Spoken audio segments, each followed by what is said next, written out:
Kisah diawali dengan seorang wanita bernama Soyeon yang sedang berkonsultasi pada dokter kandungan. Beberapa kali Soyeon telah kehilangan bayinya karena keguguran. Sang dokter mengatakan bahwa permasalahan tersebut disebabkan oleh sperma suaminya, tetapi sang dokter menegaskan itu bukan masalah yang besar karena kemungkinan suami Soyeon hanya mengalami stres berlebihan. Di sisi lain, suami Soyeon, kita sebut saja Junsik, sepulangnya dari kantor bersama rekan-rekan kerjanya, dia mampir di sebuah bar untuk minum-minum.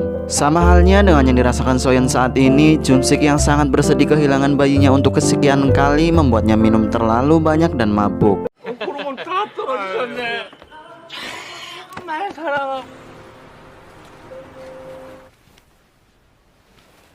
Jelas tidak mudah bagi mereka berdua sebagai pejuang dua garis biru, di mana usia pernikahan mereka yang sudah menginjak 5 tahun ini. Soyeon pun mengajak suaminya untuk liburan merefreskan pikiran. Keesokan harinya, mereka pun pergi ke sebuah pulau terpencil di tengah laut. Menyusuri jalanan yang sempit membawa mereka ke sebuah bangunan rumah, yang itu adalah sebuah restoran bernama Sanmaru. Di sana mereka bertemu dengan wanita bernama Minhee dan si pemilik restoran berbadan kekar bernama Park Seong yang diperankan oleh jagoan kita Ma Dong-suk. Park Seong mendekat dan menawarkan sebuah sup ayam, yang mana menu tersebut adalah menu yang menjadi andalan di restorannya. Memasak dengan disaksikan langsung oleh Junsik dan Soyeon, seringkali terlihat Park Seong berperilaku kasar pada Minhee membuat mereka sedikit tidak nyaman berlama-lama di sana. Namun singkatnya, setelah sup ayam telah siap kemudian dihidangkan, Junsik terlihat sangat menikmati masakan Park Seong. Memuji betapa lembutnya daging ayam yang disantapnya itu, Park Seong mengatakan bahwa masakannya sangat baik bagi pria. Untuk menambah kenikmatan makanan tersebut, Junsik meminta minuman keras untuk melengkapinya. Park Seong pun dengan antusias mengatakan akan memberikan minuman keras terbaik yang dia miliki. Menuangkan miras dari dalam kendi yang terbuat dari tanah liat, Junsik yang sejatinya adalah seorang pemabuk, tanpa rasa ragu langsung meminumnya. Junsik juga menuangkan minuman untuk Park Seong, mengajaknya minum bersama. Lantas Park Seong menanyakan hubungan antara Junsik dan Soyeon. Mengetahui Junsik dan Soyeon yang belum mendapatkan momongan di usia 5 tahun pernikahan, Park Seong mengatakan mereka telah datang ke tempat yang tepat. Setelah minum untuk beberapa tegukan, Park Seong meminta izin meninggalkan mereka karena dirinya akan segera pergi ke gunung untuk berburu. Melanjutkan makan dan minum, saat akan kembali menuangkan miras dari dalam kendi, betapa terkejutnya Junsik dan Soyeon karena ternyata miras tersebut terbuat dari air endapan fermentasi kelabang. Kehilangan selera, mereka berdua pun memutuskan untuk berjalan-jalan mencari udara segar.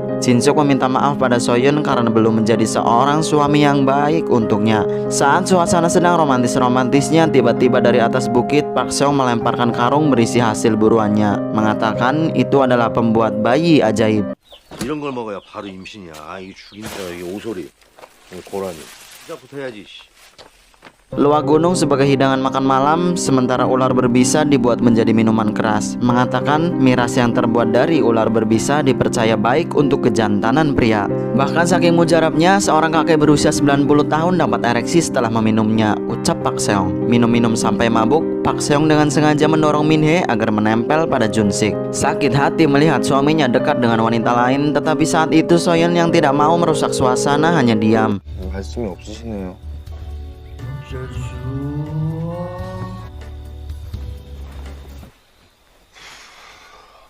저 한 잔 드리겠습니다. 한 잔. 다쳐요. 아, 만지지 마세요. 만지지 마세요.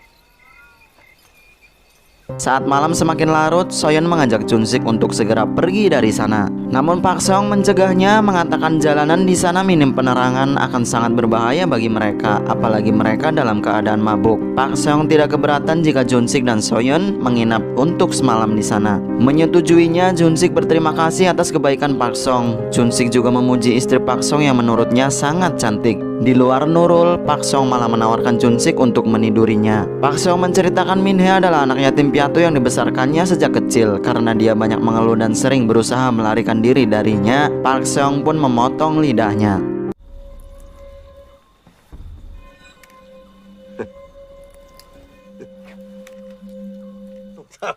아이 참 그 사람들 참.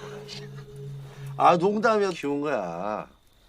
마침이냐? Park Seong hanya bercanda dengan kata-katanya barusan, menjelaskan bahwa Min Hee adalah adik kandungnya. Sejak kecil dia memang sudah tidak bisa bicara. Sebelum tidur, Jun Sik dan Soyeon yang akan melakukan pertempuran malam hari gagal karena Jun Sik mengalami trauma akibat berkali-kali gagal memiliki anak, membuat ular sanca kebanggaannya tidak mau berdiri tegak. Di keesokan harinya, Soyeon terbangun mendapati suaminya sudah tidak ada di sampingnya. Mencarinya keluar, namun tidak menemukannya. Soyeon bertanya pada Min Hee. Min Hee menunjuk ke dalam hutan.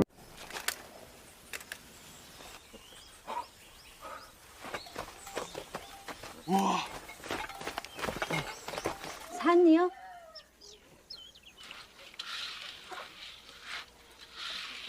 Soyeon melihat kaki Min Hee terluka lalu mengobatinya. Tak lama kemudian bersama dengan Park Seong, Jun Sik pulang, menjelaskan pada Soyeon yang mengkhawatirkannya dirinya habis berburu di gunung dalam hutan. Jun Sik tidak memberitahu Soyeon karena tidak ingin membangunkannya. Jun Sik pun mengajak Soyeon untuk pulang pagi itu. Tapi tiba-tiba mobil mereka mendadak tidak mau menyala. Park Seong mengecek kap mesin, menemukan sekringnya telah terputus. Park Seong menelpon montir, tetapi sang montir mengatakan bisa datang ke sana besok hari. Park Seong pun menyuruh Jun Sik dan Soyeon untuk menginap di tempatnya 1 malam lagi. 군대 받는다네. 그래도 오늘 냄새 안 나. 소금 찍어 먹어. 뭐 이렇게 막 잡아도 되는 겁니까? 진짜 마음에 드니까 이런 걸 다 대접하고 그런 거야. 뭐 어때 여기 섬이 다 내 건데. 특별한 손님한테 뭐라도 내가 해줘야지. 그러면 지 마누라도 이렇게 내준다니까. Di malam harinya, Park Seong menyuruh Jun Sik masuk ke kamar Min Hee untuk minum bersama di sana. Namun karena Soyeon menolak untuk ikut, Jun Sik pun memilih pergi bersama Soyeon. Namun Park Seong terus mengajaknya untuk minum 1 kali lagi. Soyeon mengatakan dirinya tidak keberatan bila Jun Sik minum bersama dengan Park Seong. Park Seong kembali membawa Jun Sik ke kamar Min Hee untuk minum lagi. Park Seong meninggalkan mereka berdua di sana. Min Hee semakin mendekat pada Jun Sik. Meskipun Jun Sik berusaha terus menghindar, semakin Jun Sik menjauh, semakin Min Hee menyerempetnya, menjebol pertahanan di dalam sempak Jun Sik. Dan pertempuran dahsyat yang mengguncangkan seisi ruangan malam itu tidak bisa terhindarkan lagi. Bertepatan dengan itu, Park Seong membangunkan Soyeon, memaksanya untuk menyaksikan suaminya sendiri melakukan jungkat-jungkit bersama wanita lain. Hati istri mana yang tidak hancur melihat suaminya bermain jungkat-jungkit dengan wanita lain. Tapi tidak berhenti sampai di situ penderitaan yang dialami Soyeon karena tiba-tiba Park Seong merangkulnya, menutup mulutnya lalu memperkosa, membuat pertempuran menjadi tag team. Anjing, tag team kayak Smackdown aja anjir.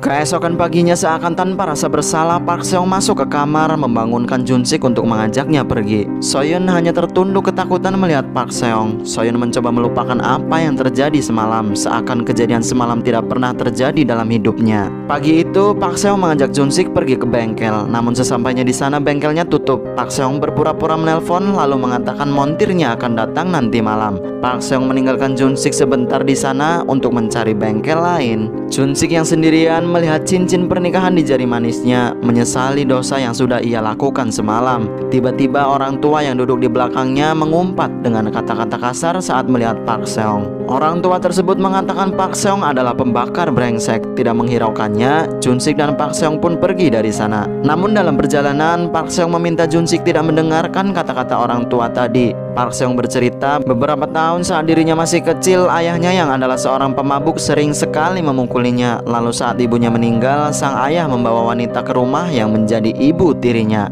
Dia sama seperti ayahnya, sering juga memukulinya. Karena kesal, Park Seong membakar rumah saat orang tuanya sedang tidur. Park Seong tidak tahu jika ayah dan ibu tirinya akan mati akibat hal itu. Lalu dengan entengnya, Park Seong meminta Jun Sik untuk tidak mengkhawatirkan cerita brutalnya itu. Berhenti sejenak di tengah hutan, Park Seong mengajak Jun Sik membantunya mengecek jebakan beruang yang ia pasang. Park Seong menjebak Jun Sik agar terkena jebakan dan jatuh ke jurang. Lalu Park Seong pun meninggalkannya begitu saja di sana.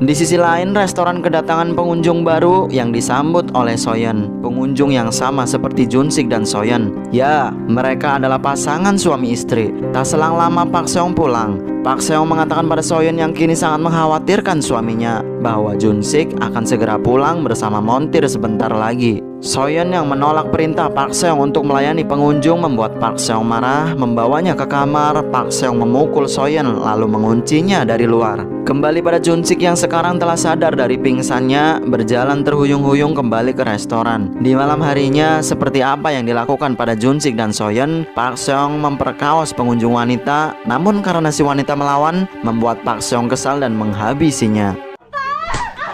하겠다고? 하겠다고?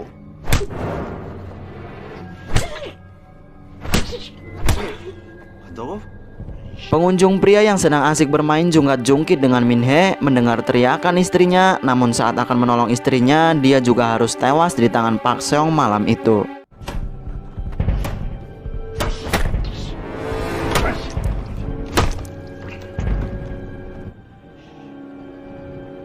Tak selang lama Junsik yang berhasil kembali ke restoran disambut oleh Park Seong. Dia mengatakan sudah mencari Junsik kemana-mana tapi tidak menemukannya. Mengetahui sifat asli Park Seong yang adalah psikopat berdarah tinggi, demi keselamatan dirinya dan Soyeon, Junsik pun berpura-pura blow on dan bersikap biasa saja di hadapannya. Saat Park Seong kembali untuk memastikan para korbannya benar-benar tewas, Junsik dan Soyeon secara diam-diam berusaha pergi dari sana. Sialnya, saat mereka melewati kamar Park Seong, Junsik tak sengaja membuat suara untuk mengelabui Park Seong. Junsik berpura-pura meminta anduk padanya. Saat Park Seong memberikan anduk yang diminta, dari sisi celah pintu, Junsik melihat jelas seorang pria telah tewas bersimbah cairan merah di sana. Mencoba tetap tenang, singkat cerita Junsik dan Soyeon berhasil masuk ke mobil pick up milik Park Seong tanpa diketahui. Namun karena mereka tidak memiliki kunci mobilnya, Junsik meminta Soyeon menunggu di mobil, sementara dirinya kembali untuk mendapatkan kunci mobilnya. Singkat cerita Junsik pun berhasil mendapatkan kunci mobil, namun untuk sementara waktu dirinya harus bersembunyi dari Park Seong yang saat itu akan membuang jasad korbannya.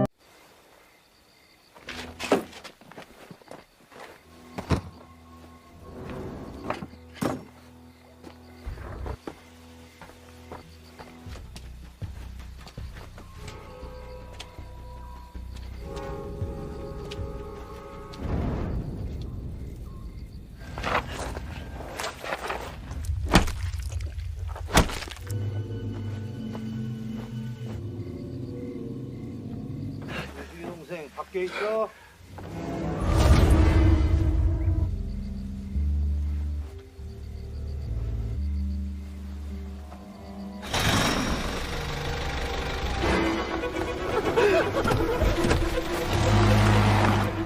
Berhasil lolos menggunakan mobil pick up milik Park Seong. Belum jauh mereka pergi dari sana. Karena mengendarai mobil dalam kondisi panik di jalan yang sempit dan minim penerangan, mobil yang mereka tumpangi pun terperosok. Bukannya keluar dari mobil melanjutkan pelarian, mereka malah berdiam di dalam mobil. Di saat-saat genting itu, Soyeon malah menjelaskan tentang semua yang terjadi. Itu semua karena salahnya kemarin malam saat Junsik dan Min Hee bermain jungkat-jungkit. Itu juga adalah rencananya. Soyeon melakukannya demi Junsik karena Soyeon percaya kata-kata dari Park Seong itu adalah metode untuk menyembuhkan Junsik. Soyeon sangat menyesali kebodohannya dan meminta maaf pada Junsik, tapi tiba-tiba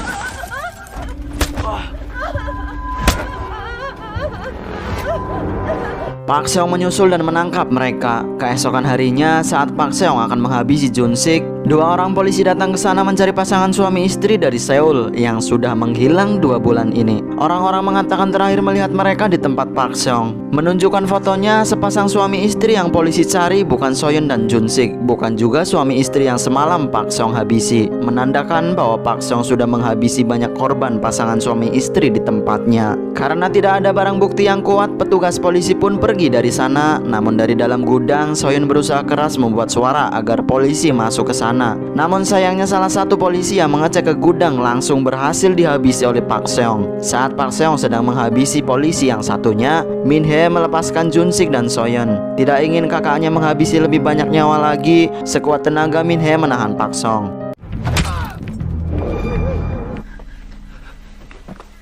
아니야? 나 앞에서 야, 쟤들은 처리해야 될 거? 아, 노라고, 씨발, 너. Setelah menghajar Min-hee sampai tepar, Pak Seong mengejar Jun-sik dan So-yeon sampai ke dalam hutan. Jun-sik mencoba melakukan perlawanan pada Pak Seong, namun seketika Jun-sik dibuat tak berdaya olehnya. Merasa kesal dengan kelakuan Jun-sik yang bisa tidur dengan wanita manapun kecuali dengan istrinya sendiri, Pak Seong terus menginjak-injak Jun-sik sambil mengungkapkan semua yang terjadi pada kemarin malam. Di mana saat Jun-sik sedang asik bermain jungkat-jungkit dengan Min-hee, dia tidak sadar bahwa Pak Seong juga melakukannya dengan istrinya. Sangat marah mendengar hal tersebut, tapi Jun-sik sudah tidak berdaya. So-yeon menangis memohon pada Pak Seong agar tidak membunuh suaminya. So-yeon berjanji akan melakukan apapun untuk Pak Seong demi nyawa suaminya. Pak Seong pun mendekat pada So-yeon, tapi tiba-tiba dari kejauhan Min-hee menembakkan senapan mengalihkan perhatian Pak Seong. Saat lengah itu So-yeon mengambil besi runcing dan menusukkannya pada perut Pak Seong. Bertepatan dengan Pak Seong yang berhasil mencabut besi yang menancap di perutnya, Jun-sik yang telah bangkit mendorong Pak Seong jatuh sampai ke jurang, menyebabkan besi yang dipegang Pak Seong menusuk tepat di jantungnya.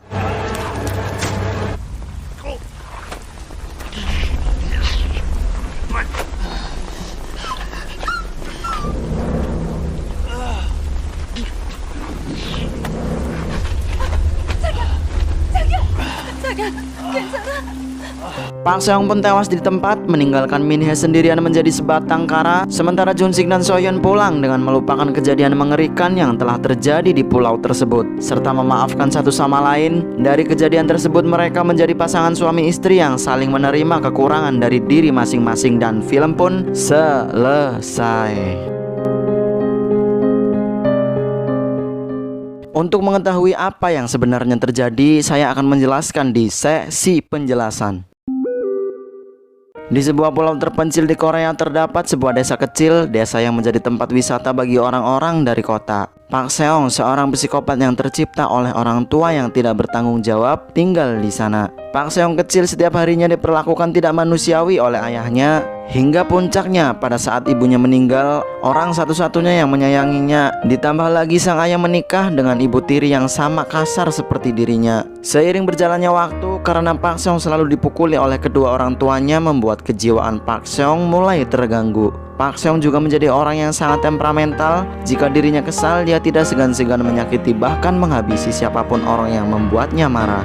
Terkecuali untuk adiknya Min-hee, meskipun seringkali Pak Seong berperilaku kasar padanya, tapi dia tidak akan menghabisinya karena Min-hee adalah satu-satunya keluarga yang dia punya. Pak Seong mengawali debut karir psikopatnya saat dirinya masih menginjak umur 15 tahun, di mana dia dengan sengaja membakar rumah, membunuh ayah dan ibu tirinya yang sedang tertidur di dalam. Seperti apa yang Pak Seong ceritakan pada Jun-sik di dalam film. Lalu saat Pak Seong mengatakan telah memotong lidah adiknya, sebenarnya itu benar-benar terjadi. Tapi karena tak ingin membuat Jun-sik dan So-yeon ketakutan, Pak Seong berdalih bahwa ucapannya adalah sebuah candaan belaka. Pak Seong membuat restoran Sanmaru yang dia promosikan di sosial media. Restoran dengan menu makanan yang dapat menyembuhkan masalah kehamilan. Terjawab sudah mengapa semua korban Pak Seong adalah pasangan suami istri. Kira-kira seperti itulah kisah dari film Deep Trap yang dirilis pada tahun 2015. Kebijakan penonton sangat dianjurkan bila ingin menonton film satu ini, karena banyak mengandung adegan dewasa di dalamnya. Bagaimana menurut kalian dengan film ini? Silahkan berpendapat saja di kolom komentar di bawah.